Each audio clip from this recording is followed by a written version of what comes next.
Jadi zaman dulu orang Islam lebih seneng kalau yang menang itu orang Nasrani. Kalau bandingannya ateis, karena bagaimanapun percaya kekuatan langit.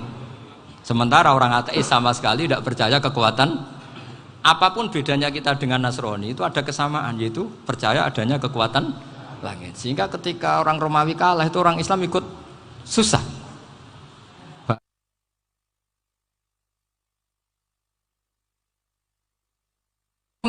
Nangis seneng.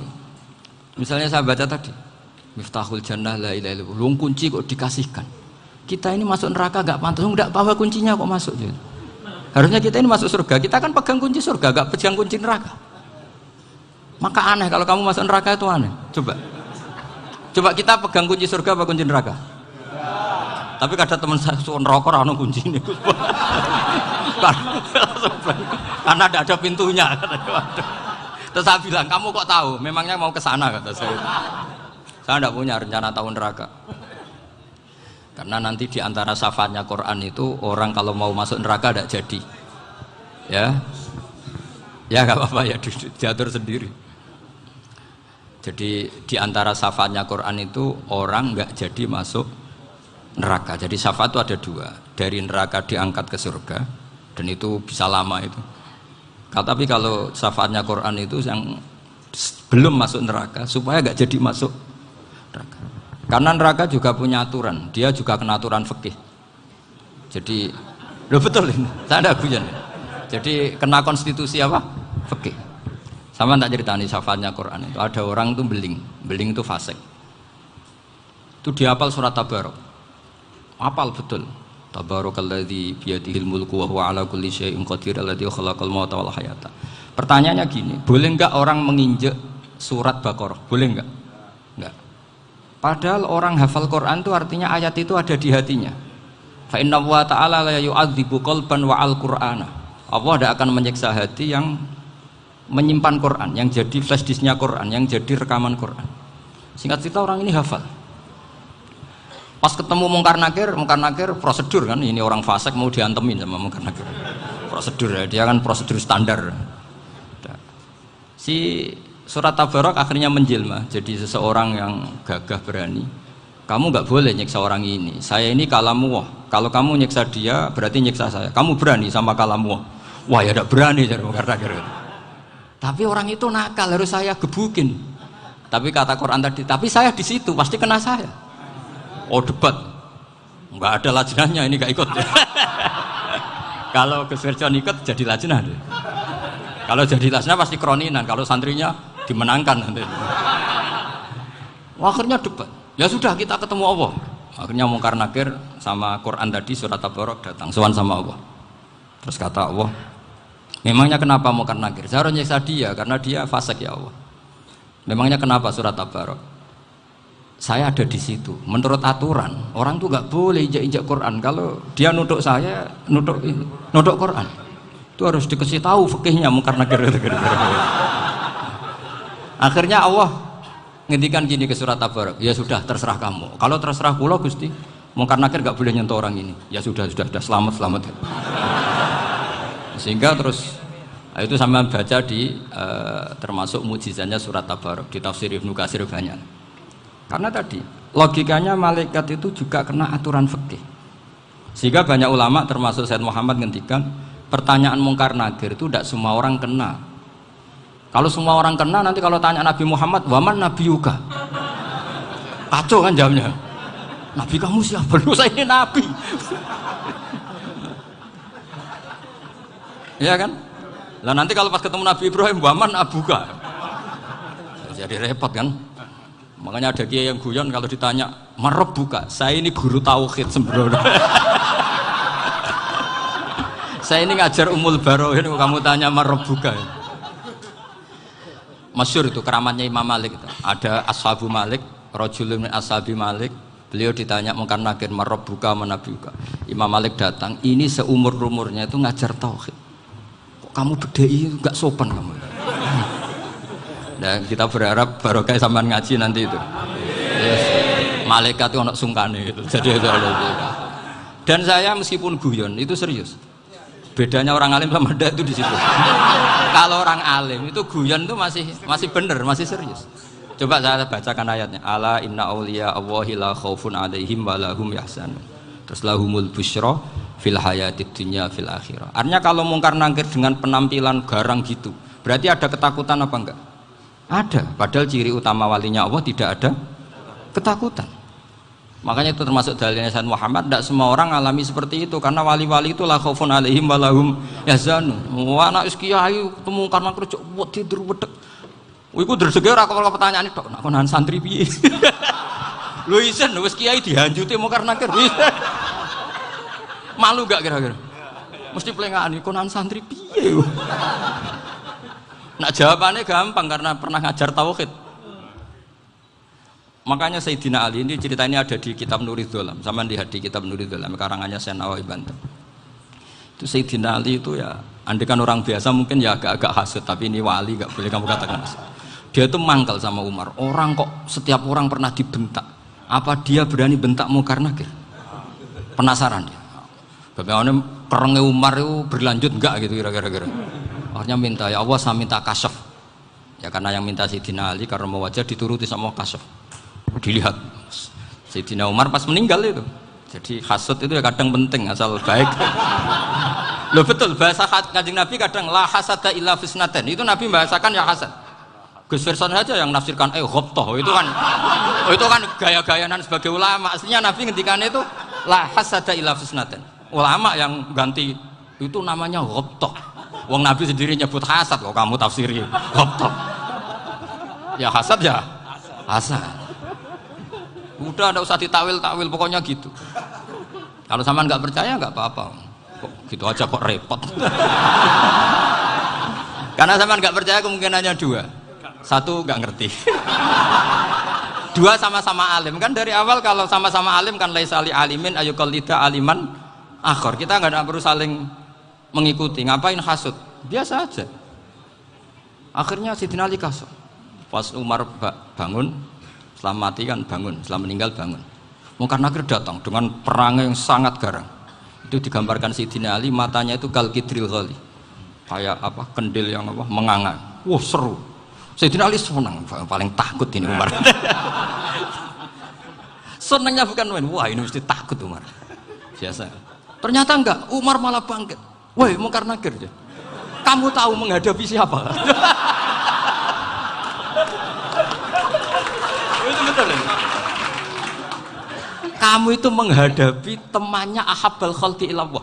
Yang diandalkan temannya bukan dia. Kamu tahu yang kamu hadapi, saya ini teman kekasihnya Allah.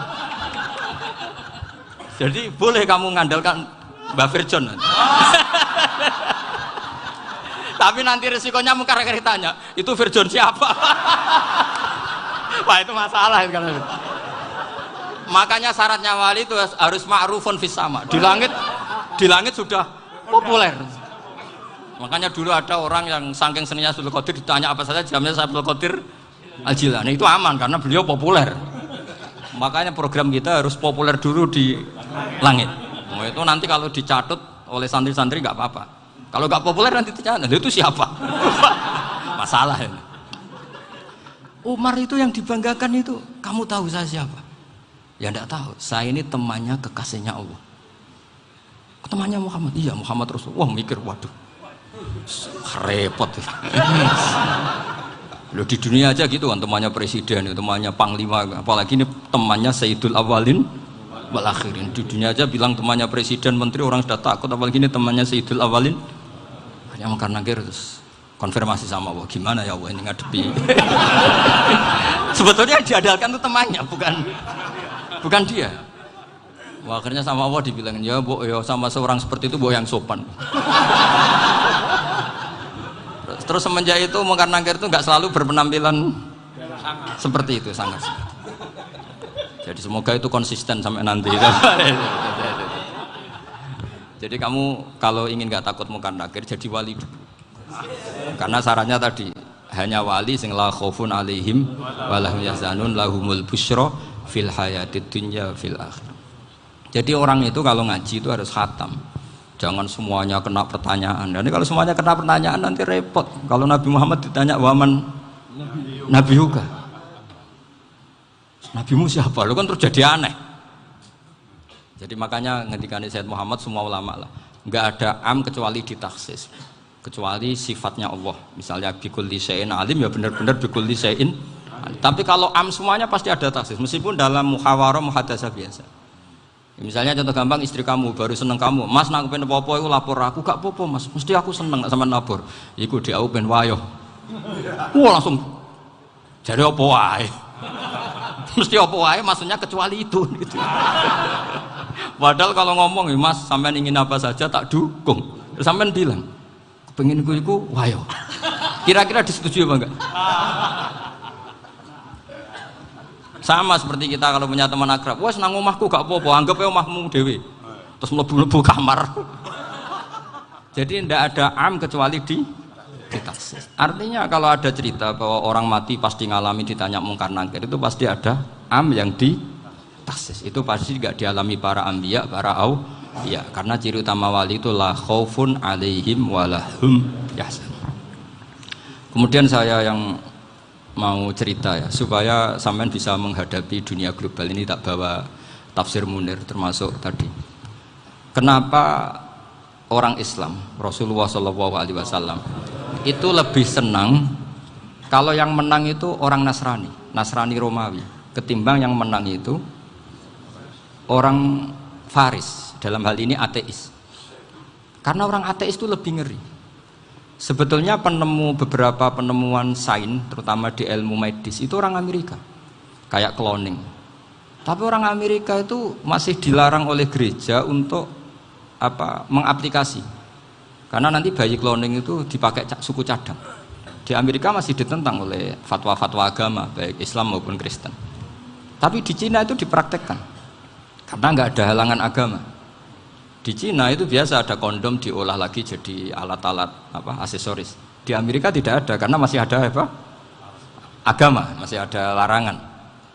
Sehingga orang Islam itu lebih takut kalau yang menang itu Persia, karena terus cara berpikir ternyata Tuhan itu tidak ada, langit tidak ada perannya.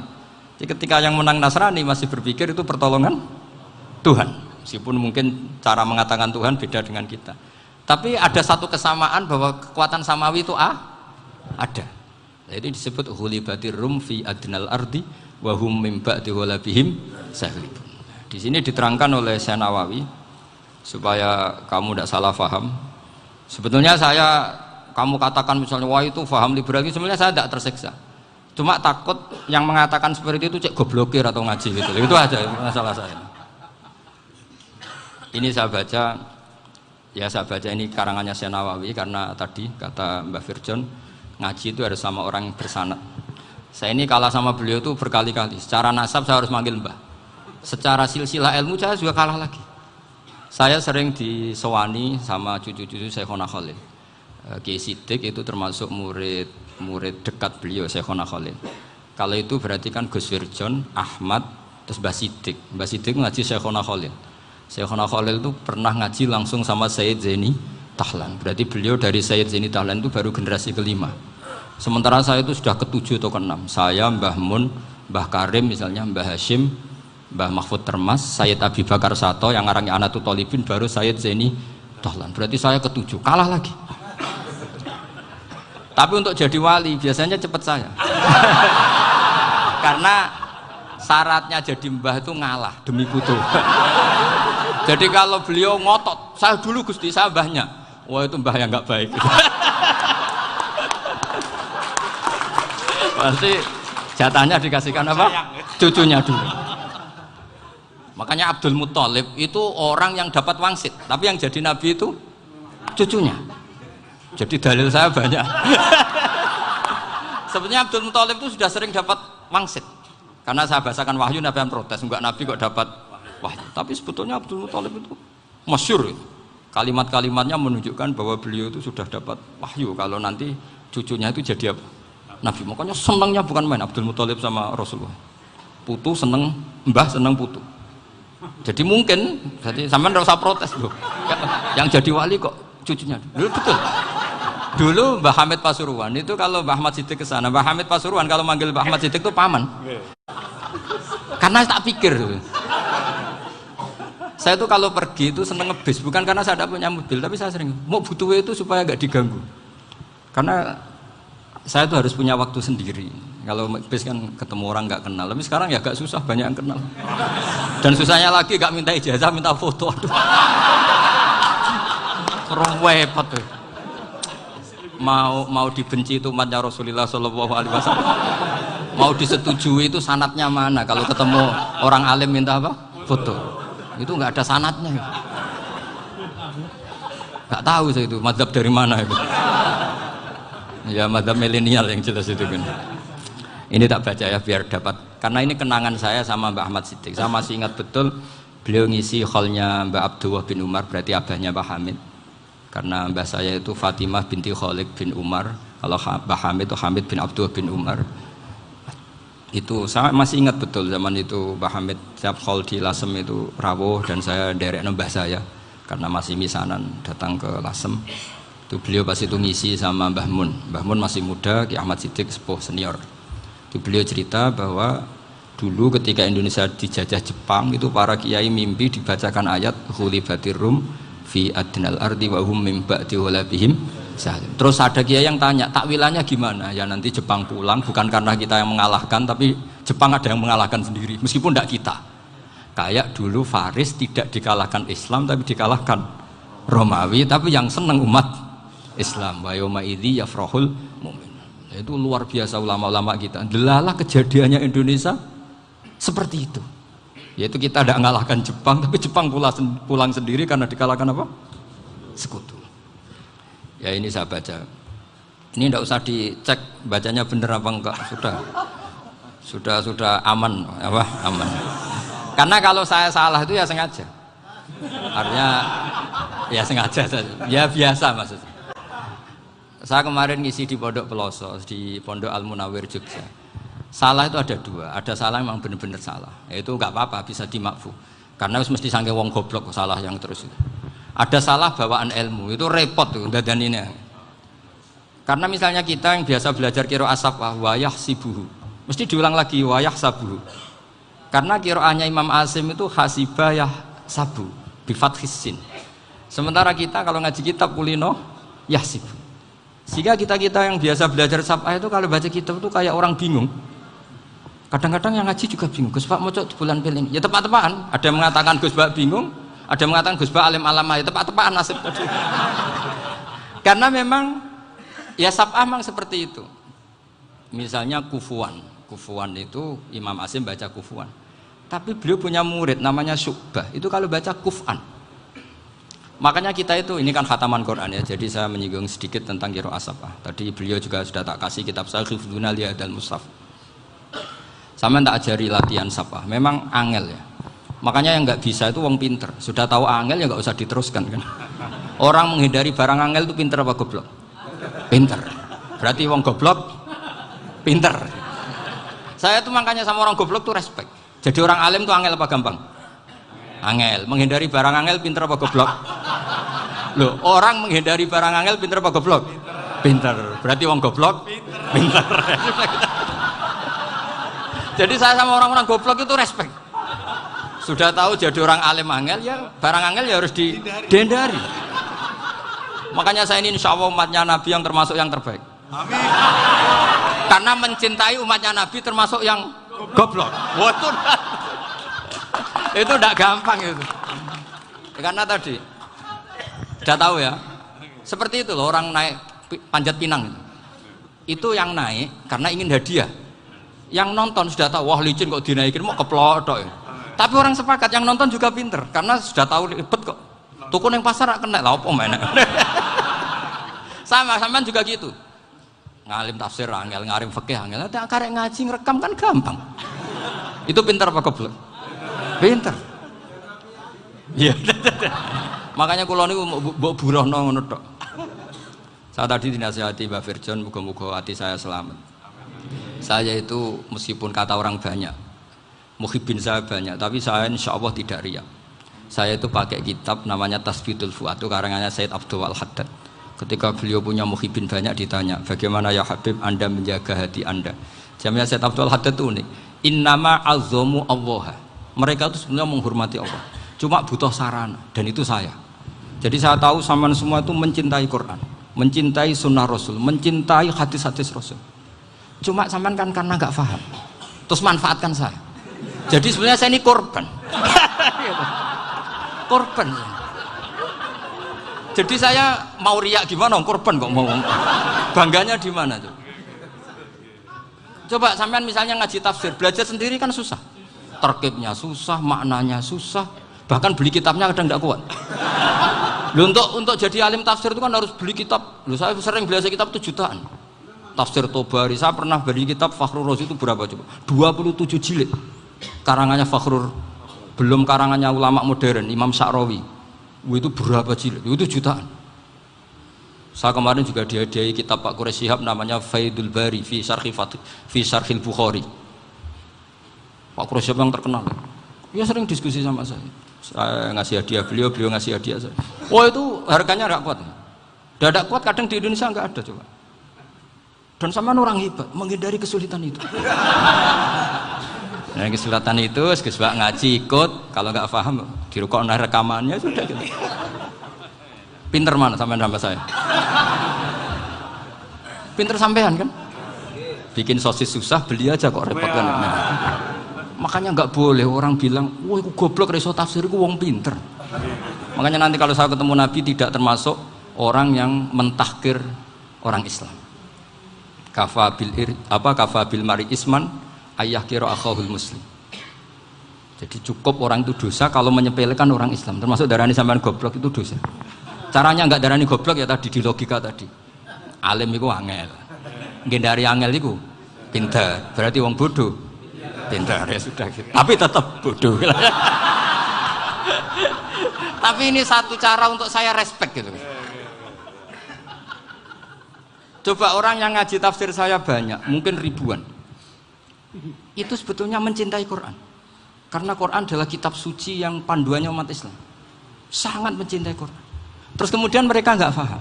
Terus mencari orang yang memahamkan. Burono lah cara jawabannya. Terus keren saya itu di mana coba?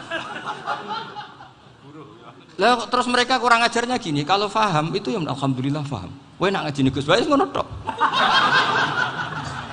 Tapi nek ora paham, ora nyalano akale. Mari Gus Bae nerangno cepet mulane gak paham. Ora kok nyalano teke sing lelet. Oh itu kan Masya Allah, naudzubillah tenan. Sebetulnya tingkat kurang ajarnya tinggi Gus sebenarnya. Jadi kalau nggak paham itu kadang nggak nyalahno uteke. Kayak mau misalnya, mau mari mikir aja jelas. Padahal misalnya jelas orang mesti paham berdua. Paham? Ya? Jadi kata Syed Abdul Haddad, innama azzamu Allah. Sebenarnya mereka itu sangat menghormati Allah. Makanya kita nggak perlu mengatakan wasilah itu kafir, nggak akan. Karena orang tawasul sama Rasulullah itu ingin dapat ridhonya Allah lewat orang yang dicintai Allah. Kita mencintai wali sebenarnya, wah itu kekasih Allah. Kita mencintai itu karena mencintai Allah. Sama seperti gini, kamu mencintai kangkung apa enggak? Sebenarnya sama sekali enggak. Tapi kamu ingin sehat, ada asupan gizi. Kamu ingin tubuh kamu sehat, butuh asupan gizi. Kemudian kamu makan kangkung. Apa terus kamu cinta kangkung? Kan enggak. Cinta kesehatan kamu sama. Orang yang mencintai saya ingin kepuasan rohani. Saya kan termasuk kiai yang torekonya gampang. Ini swarga kan akhirnya penggemarnya banyak. Coba kalau kamu ini neraka. Jadi sebetulnya Anda mencintai kepuasan Anda sendiri. Nah, saya ini korban. Makanya untuk masuk surga cepat saya, korban itu cepat. Da'watul mazlum la turaddu kan gitu. Laisa bainahu wa bainallah hijab. Jadi saya kalau dongo langsung seret langit. Karena mazlum. Saya sinau tafsir itu Pak, sampean bayangkan ada tafsir itu sudah 27 jilid. Sengarang Fakhrur Razi itu bulatnya bukan main. Karena dia ahli filsafat. Bulatnya Masya Allah. Sudah gitu sinau Jalalain kadang dikomen oleh Sawi. Sudah kita percaya Jalalain dibuli Sawi. Percaya Sawi dikandani, oh itu Maliki rasa ribet. Sudah gitu sinau Qurtubi, sinau tafsir Tobari itu susahnya. Belinya susah, belajarnya susah. Padahal saya punya keluarga, punya istri, punya anak. Bayangkan kalau istri saya rewel kayak istri sampean. Wah itu, tapi alhamdulillah enggak. Sama sekali enggak. Allah sudah milihkan, wah ini bahaya kalau punya istri rewel. Imam Sibawai itu kitabnya banyak, tapi yang terbukukan hanya kitab Sibawai. Karena beliau kalau sudah belajar lupa istri. Hanya pas beliau di pasar, kitabnya dibakar semua sama istrinya. Karena dianggap saingannya. Ternyata yang dicerai tidak kitabnya, malah istrinya. Itu Imam siapa? Sibawai. Tapi alhamdulillah kitab saya nggak terbakar, aman.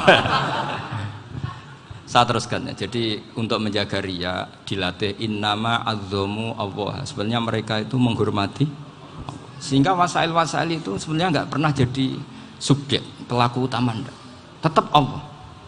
Sebab itu kata Sayyid Muhammad, kamu kok mengatakan wasilah itu kafir itu gimana?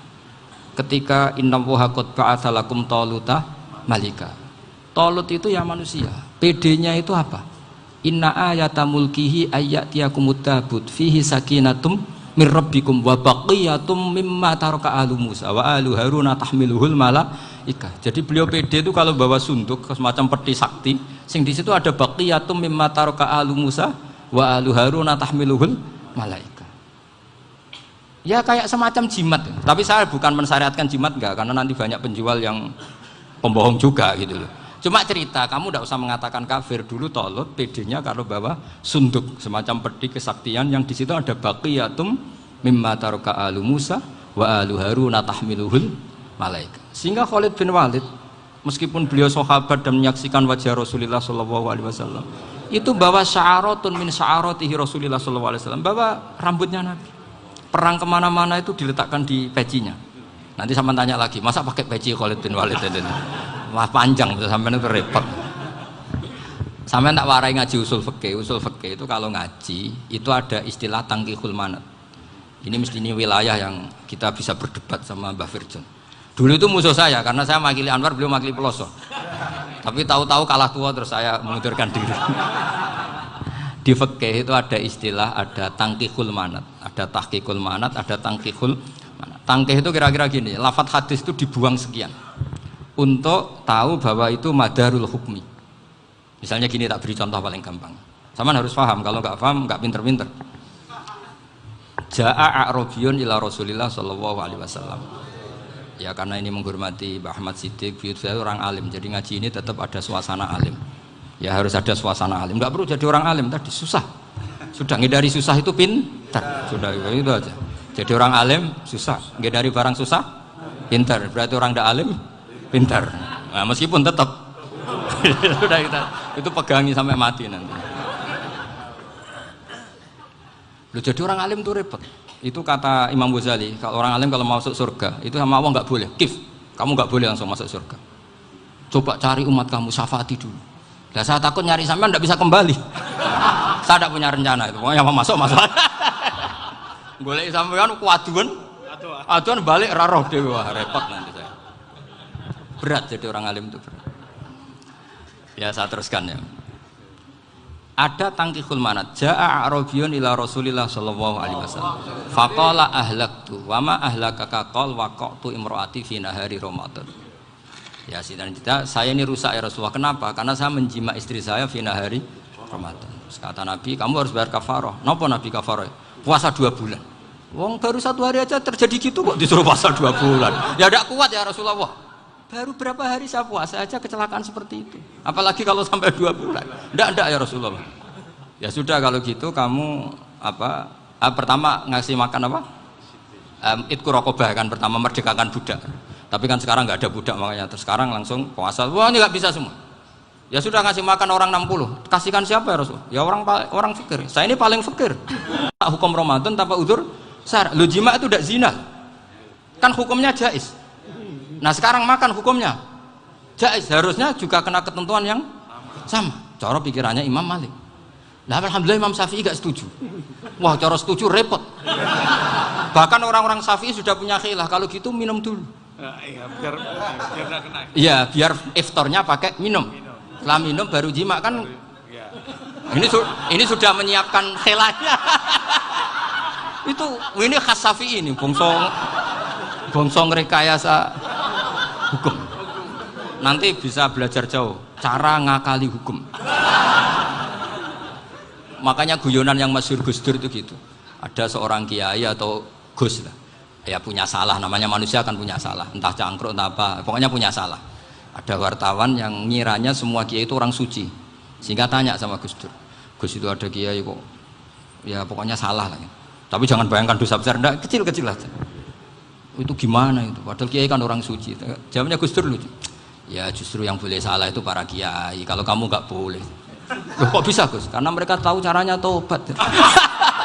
Repot. Kalau kamu nggak tahu caranya, sama pelanggaran hukum itu ya harus pakar-pakar hukum. Itu yang tahu caranya rekayasa. Kalau kamu ya kena pasal kan ya. Jadi kamu jangan niru saya ini punya sekian cara untuk kembali. Nah, itu namanya khilah. Makanya kata Sayyid Muhammad, kamu tidak usah anti khilah. Karena Abu Hanifah itu membolehkan khilah, kitabul khiyal. Yang penting kamu soleh dulu. Setelah soleh nanti Allah maklumi. Soleh dulu, syaratnya soleh dulu. Kalau tidak soleh jangan. Contohnya gini, ada orang mau puasa lemes sekali, mau makan. Gampang. Kalau langsung makan kan kayak hadku hormati Ramadan biwari udrin sarian. Aku langsung mau jembera sowan Mbah Firjon. Sudah status saya apa? Musafir. Ya, sudah berangkat aja sampai Tuban makan. Nanti kalau nggak jadi ya nggak apa-apa sudah. Kan mulai pergi sudah musafir. Saya tidak tahu nanti malaikat tertarik gebuki nggak tahu. Tapi itu ada khilahnya. Asal soleh. Karena kata Sayyid Muhammad dan semua kitab mengatakan itu. Kalau sampean nggak tahu ya kebablasan. Nabi Ayub, nabi yang terkenal Gudiken itu siapa? Ayub ya. Itu yang Israiliyatnya akan seru lah. Gudiken dikukur bek kreweng itu terlalu lah kalau itu. Untuk kreweng konti ning Arab ora ono kreweng itu sudah masalah itu. Singkat cerita, Nabi Ayub ketika diasingkan kaumnya itu kan nggak punya sumber makanan. Lah orang lelaki itu mulai dulu egois. Istrinya Nabi Ayub itu cantik sekali, udah cantik, rambutnya bagus. Makanya kamu nggak usah tanya kenapa istrinya Kiai banyak yang cantik. Ya, warasatul anbiya, nggak boleh mungkin.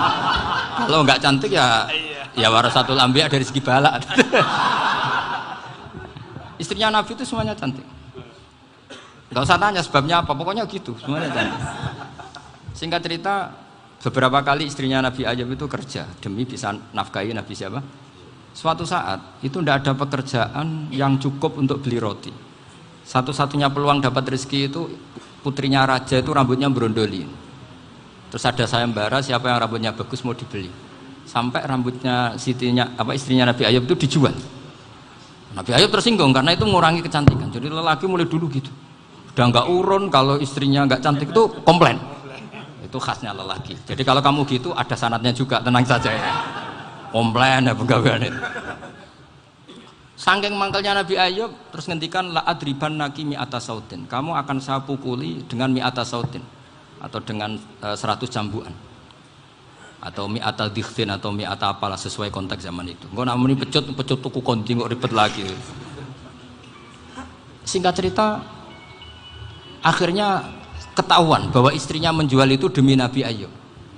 Allah nggak ridho kalau kekasihnya yaitu istrinya Nabi Ayub wis perjuangan kayak gitu malah kena hukuman.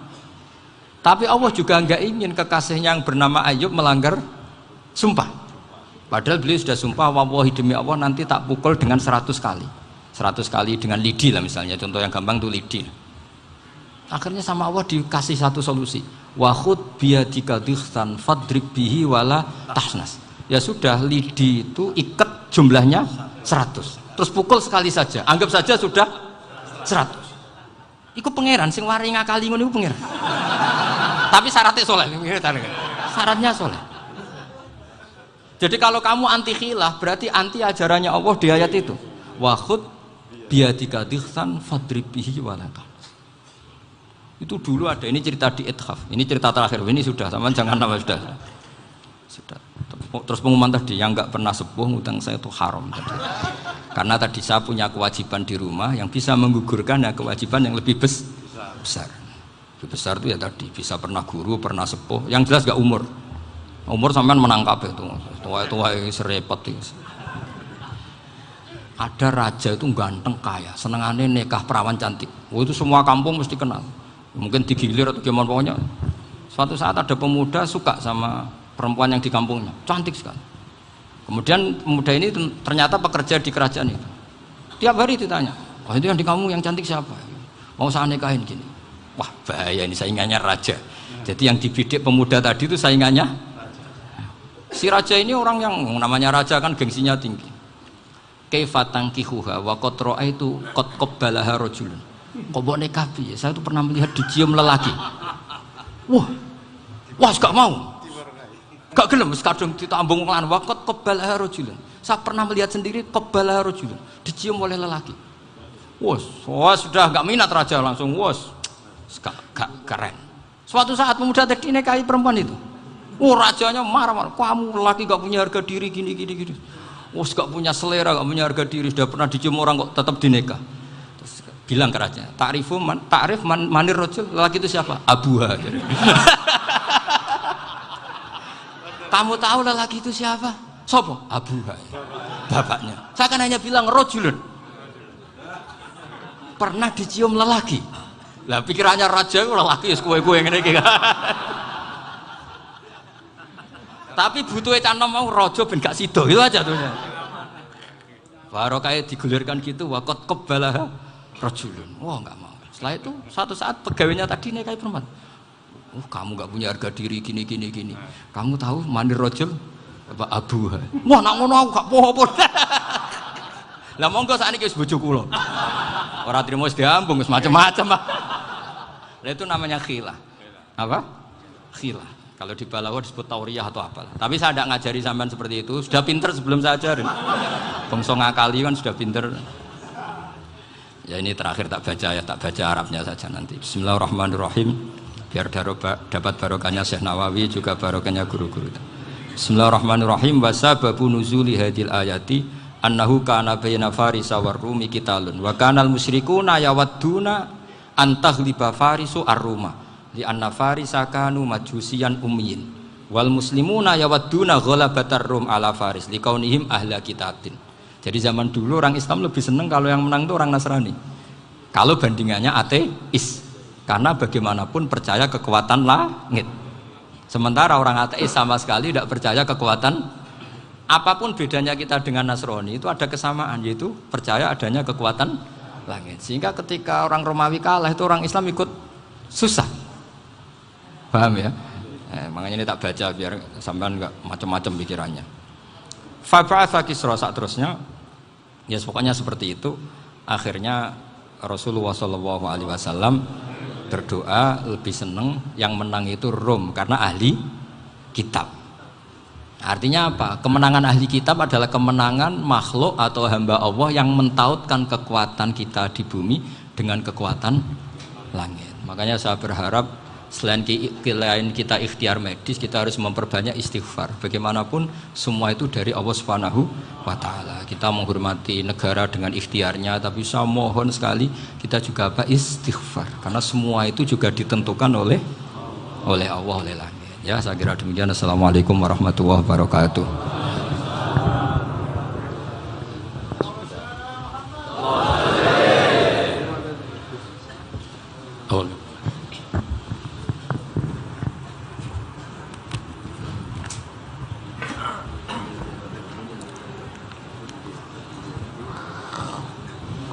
Assalamualaikum warahmatullahi wabarakatuh. Pengumuman Semaan Al-Quran rutin umum setiap Ahad Pahing untuk wilayah Jember dan sekitarnya. Ahad Pahing ingkang badhe ngeleresi tanggal 26 April 2020, insyaallah bertepatan dengan 3 Ramadan 1441 Hijriah. Manggen wonten Masjid Al-Mubarak, Dusun Tegal Banteng, Desa Kesilir, Kecamatan Wuluhan, Kabupaten Jember. Sepindah malih Semaan Al-Quran Mantab wa Dzikrul Ghafilin rutin umum setiap hari Ahad Pahing untuk wilayah Jember dan sekitarnya. Ahad Pahing ingkang badhe ngeleresi tanggal 26 April 2020, insyaallah bertepatan 3 Ramadan 1441 Hijriah. Manggen wonten Masjid Al-Mubarak, Desa Tegal Banteng, Dusun Tegal Banteng, Desa Kesilir, Kecamatan Wuluan. Ancar-ancar dari Balai Desa Kesilir ke selatan kurang lebih 2 km sampai Polindes Tegal Banteng ke timur lebih kurang 50 meter. Paham nggih? Mugi-mugi kula panjenengan sedaya pinaringan sehat lahir batin, pinaringan kemudahan dan kemampuan nderek kegiatan agung menika kanthi yakin, ikhlas lan istiqomah. Al-Fatihah.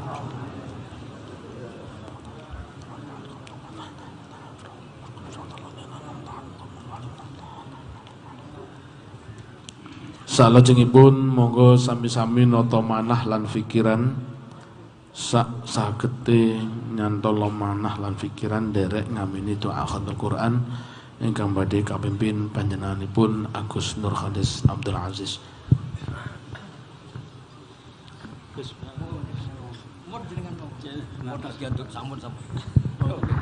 Al-Fatihah.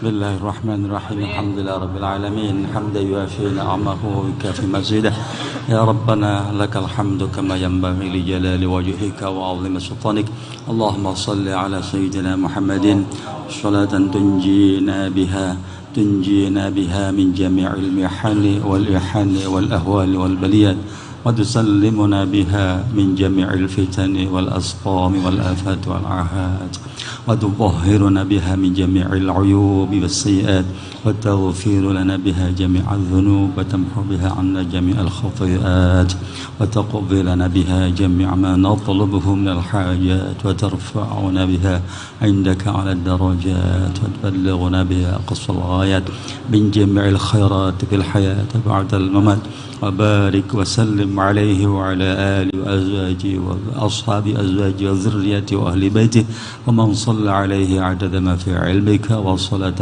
دائمة بدوام ملكك اللهم ربنا يا ربنا تقبل منا إنك أنت السميع العليم وتب علينا يا مولانا إنك أنت التواب الرحيم واهدنا ووفقنا إلى الحق وإلى طريق مستقيم بركة ختم القرآن العظيم وبحرمة حبيبك ورسولك الكريم واعف عنا يا كريم واعف عنا يا رحيم واغفر لنا ذنوبنا وذنوب آبائنا وأمهاتنا وذنوب جميع المسلمين والمسلمات بفضلك وجودك وكرمك يا أكرم الأكرمين ويا أرحم الراحمين اللهم زينا بزينة ختم القرآن وأكرمنا بكرامة ختم القرآن وشرفنا بشرفة ختم القرآن وألبسنا بخلعة ختم القرآن وأدخلنا الجنة مع القرآن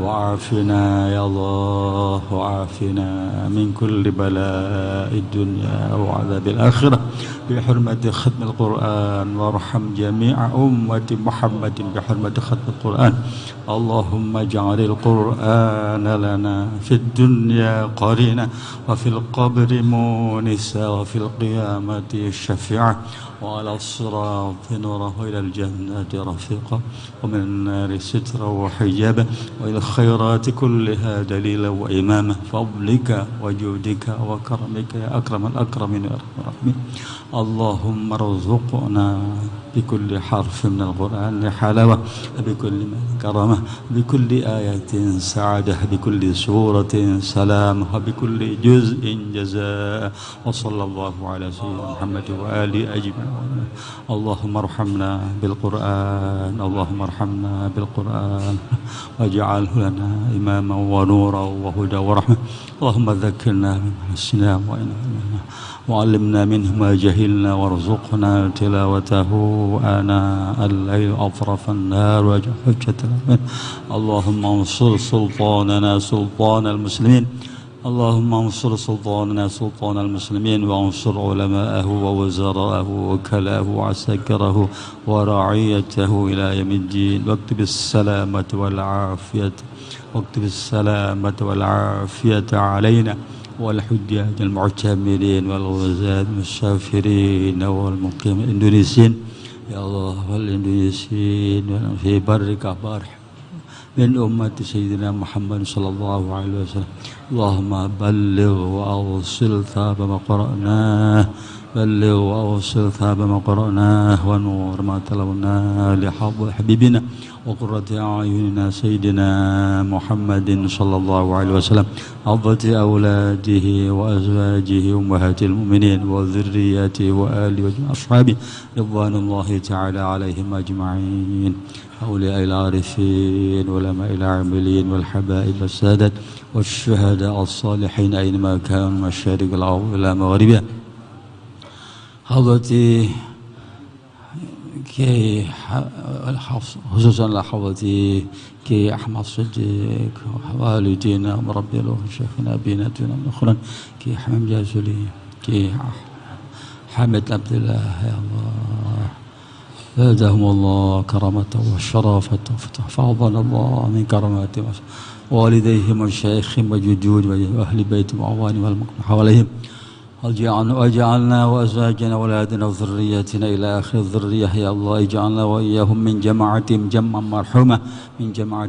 مرحومة لحظ من أهدوا الفاتحة لهم ومن زاروا قبورهم وإلى حضرة آبائنا أمهاتنا جدودنا جداتنا وأبنائنا بناتنا إخواننا أخواتنا أصدقائنا أستاذنا أستاذنا وقربان مشايخنا من له حقوق علينا أوصانا بالدعاء من أحسن إلينا ومن ظلمنا وسألنا إليه أسى علينا وجميع المسلمين والمسلمات المؤمنين والمؤمنات الأحياء منهم الأموات برحمتك يا أرحم الراحمين جزا الله عنا سيدنا محمد صلى الله عليه وسلم بما هو أهله صل وسلم وبارك اللهم على سيدنا محمد الفاتح لما أغلق والخاتم لما سبق ناصر الحق بالحق والهادي إلى صراطك المستقيم صلى الله عليه وعلى آله وأصحابه حق قدره ومقداره العظيم سبحان رب العزة عما يصفون وسلام على المرسلين والحمد لله رب العالمين جعلنا بأسرار الفاتحة